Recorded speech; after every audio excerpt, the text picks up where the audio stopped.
कि अगर एक दिन आप उठते हैं और आप देखते हैं कि आपकी मुस्कान ही गायब है तो क्या होगा? पूरे दिन ही खराब, रोना शुरू कर देंगे, अच्छा किसी से बात नहीं करेंगे।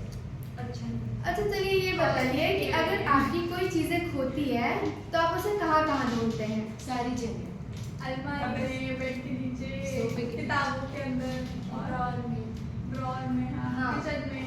तो ऐसा ही होता है हमारी इस कहानी में। हमारी कहानी में नीलोफर है। आप नीलोफर से मिलिए।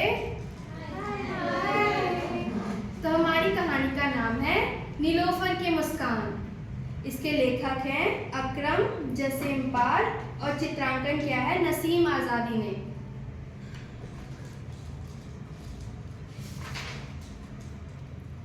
एक दिन क्या गजब हुआ। नीलोफर जागी तो उसने देखा उसकी मुस्कान ही गायब है। नीलोफर ने चप्पा चप्पा छान मारा, तकिए के नीचे, जेब के अंदर, अलमारी में, यहाँ तक कि उसने जूते के डिब्बों को भी खंगाल लिया, पर उसका मुस्कान कहीं नहीं मिली। मुस्कान के बिना उसका चेहरा अच्छा नहीं लग रहा था। आंखों से जैसे चमक ही गायब हो गई थी। उसे माँ की बातें याद आई। मुस्कुराते बच्चों के चेहरों पे ही तो आंखें उनकी चमकने लगती हैं।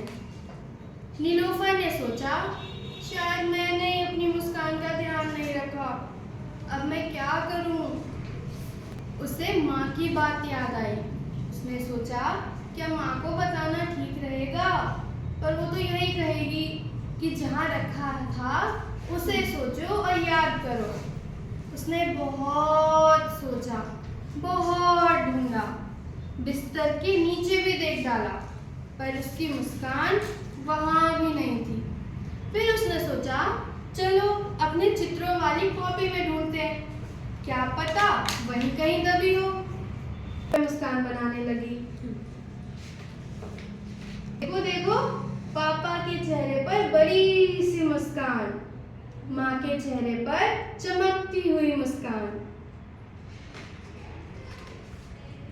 उसने आसमान के चेहरे पर भी एक बड़ी पीली सी मुस्कान बना दी। अब आसमान उदास नहीं था।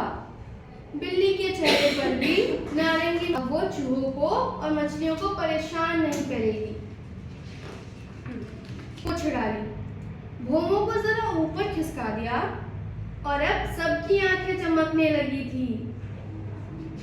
और तो और उसने और क्या किया, उसने चिमनी पर भी एक बड़ी सी मुस्कान बना दी। अब कितने मजेदार लग रहे थे ये चेहरे। नीलोफर को जोर से हंसी आ गई और वह अचानक मुस्कुराने लगी।